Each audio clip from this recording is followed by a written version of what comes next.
اور فواد چودھری صاحب نے یہ کہا ہے کہ جو انتخابات ہیں وہ 6 ماہ سال میں نہیں بلکہ مردم شماری کے بعد ہوں گے.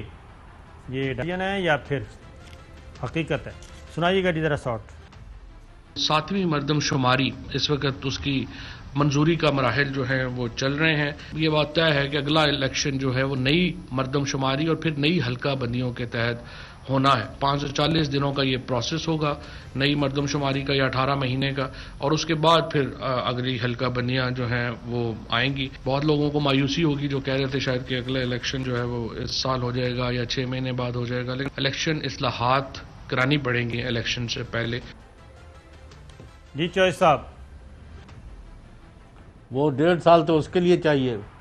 ہاں وہی میں کہہ رہا ہوں نا کہ یہ ڈائیورٹ کرنے کی ہے, کیونکہ اطلاع یہ ہے کہ اپوزیشن نے حکومت سے زیادہ تیز رفتاری سے الیکشن کی تیاری شروع کر دی, اور انہوں نے کہا کہ ذرا اس ماحول کو تھوڑا سا چینج کیا جائے اور یہ جو پرسیپشن بن گیا ہے اس کو ختم کیا جائے تاکہ سڈن اناؤنسمنٹ ہو الیکشن کی.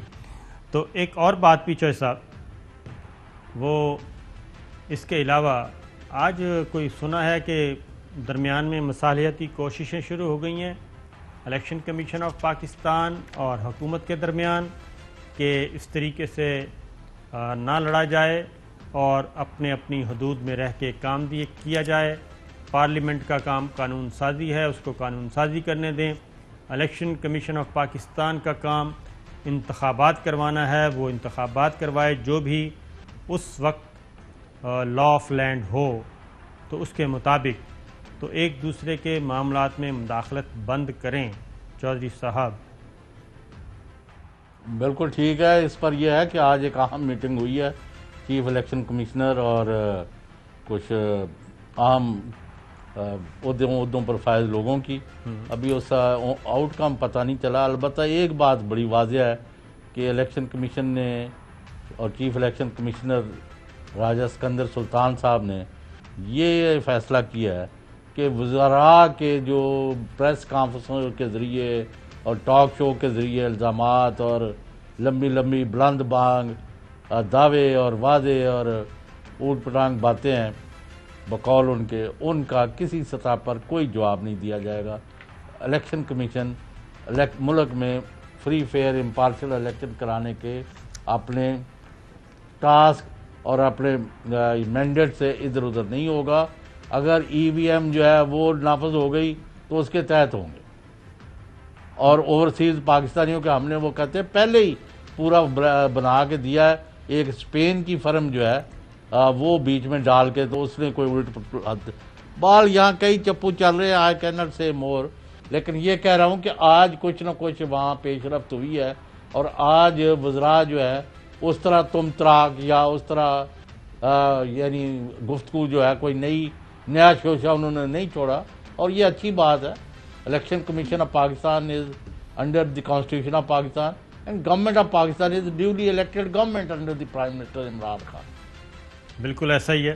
اور آج کی جو مصالحتی کوششیں جی ان کے اچھے نتائج نکلیں گے, اور سیز فائر پہلے مرحلے پہ سیز فائر آپ کو بتائیں نا وہاں اسلام آباد بیٹھے ہیں کس سے ملاقات ہوئی ہے. جیسا میں نے کل والا پروگرام بھی کرنا ہے, پرسوں والا بھی کرنا ہے, کئی پروگرام کرنے ہیں. میری یہ خواہش ہے کہ ہم دونوں مل کے پروگرام کرتے رہیں. تو کوئی بات نہیں, اچھے لوگ ہیں موجود ہیں جو مصالحت پسند ہیں. نہیں آپ کو کوئی کچھ نہیں کہہ رہا, خبر دینی ہے آپ نے جو ہے واقعہ ہے, باقی آپ کی مرضی ہے. آپ بتا تو گئے ہیں سارا کچھ, اس میں پیچھے رہ کیا گیا ہے.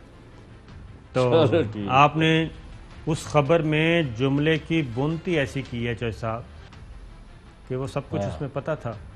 ٹھیک ہے نا, تو آپ مسکرا رہے ہیں. ٹھیک ہے. ہاں, اس جملے کو آپ ری ٹیلی کاسٹ, یعنی وہ جیسے وہ جو انڈین ہندو جو اس نے گارڈین میں اس نے پتا کہ میں خود ہی تو پلانٹ کرا رہا ہوں, تو اس لیے اس نے کہا کہ میری خبر درست ہے.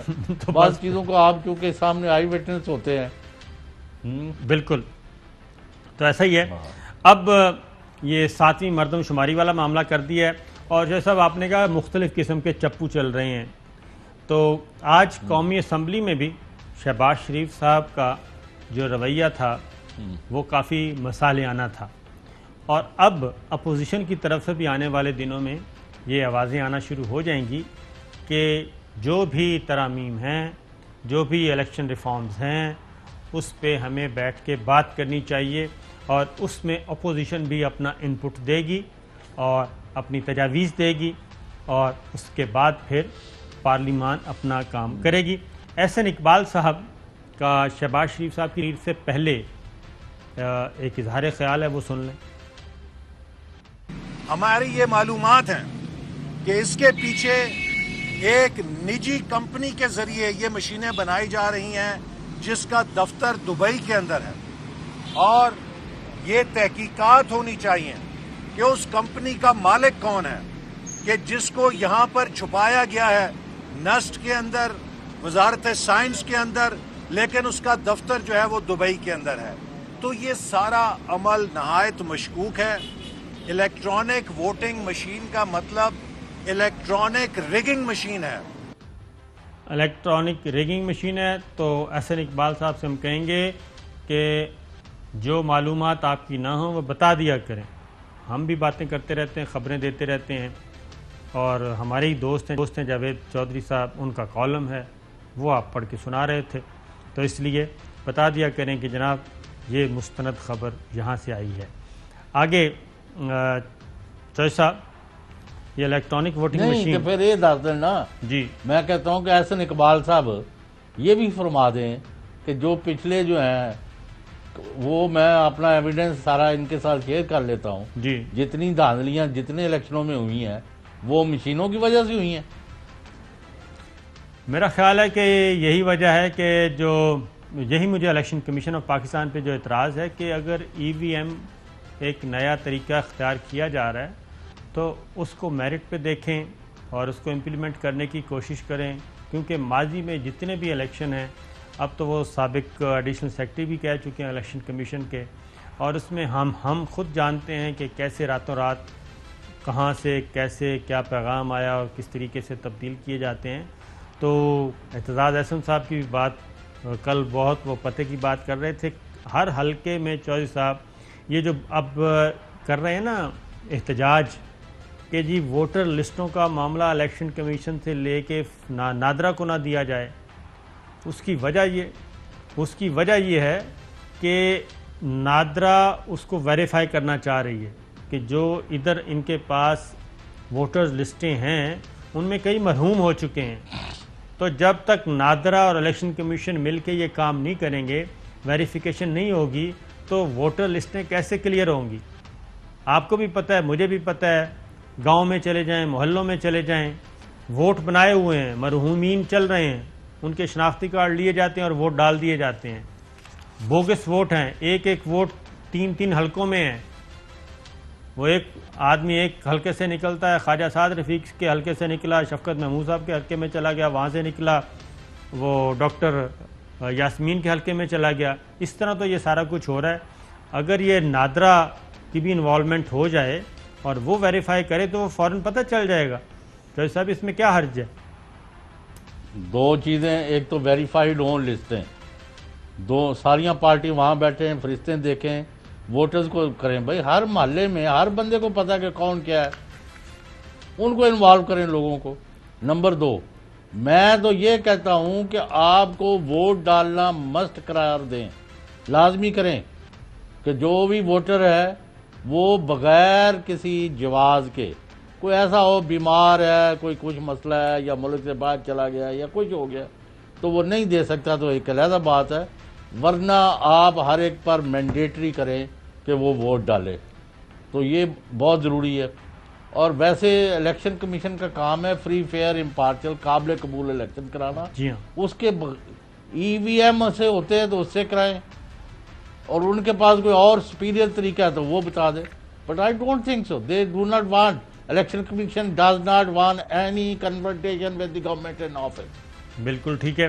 بریک پہ جانا، بریک کے پہلے جی آج ایک اور فیصلہ کیا ہے، اور فواد چودھری صاحب نے بتایا کیا یہ فیصلہ قابل عمل ہے یا یہ صرف ایک سیاسی دھمکی ہے؟ سنائیے گا جی۔ اراکین کمیٹیوں کو الگ کر دیا جائے گا کمیٹیوں سے، اسٹینڈنگ کمیٹی سے، جن کا کنفلکٹ آف انٹرسٹ ہو اور مختلف قانون سازی کے معاملے میں۔ کابینہ نے بہت تشویش کا اظہار کیا ہے چیئرمین سینٹ اور اسپیکر اسمبلی سے یہ معاملہ اٹھانے کا پارلیمنٹری افیئرز منسٹری کو کہا ہے وزیر اعظم صاحب نے اور کابینہ نے ان ممبران کو جن کا کانفلکٹ آف انٹرسٹ ہے ان کو کمیٹیوں میں شامل نہ کیا جائے۔ سو پرائم منسٹر صاحب نے کہا ہے کہ یا تو چیئرمین سینٹ اور اسپیکر صاحب جو ہیں وہ ان ممبران کو خود علیحدہ ہونے کو کہہ دیں گے بیکاز یہ نا ایتھیکل ہے، غیر اخلاقی ہے، اور اگر وہ علیحدہ نہیں ہوتے تو پھر ہمیں اس کے اوپر لیجسلیشن لانی پڑے گی۔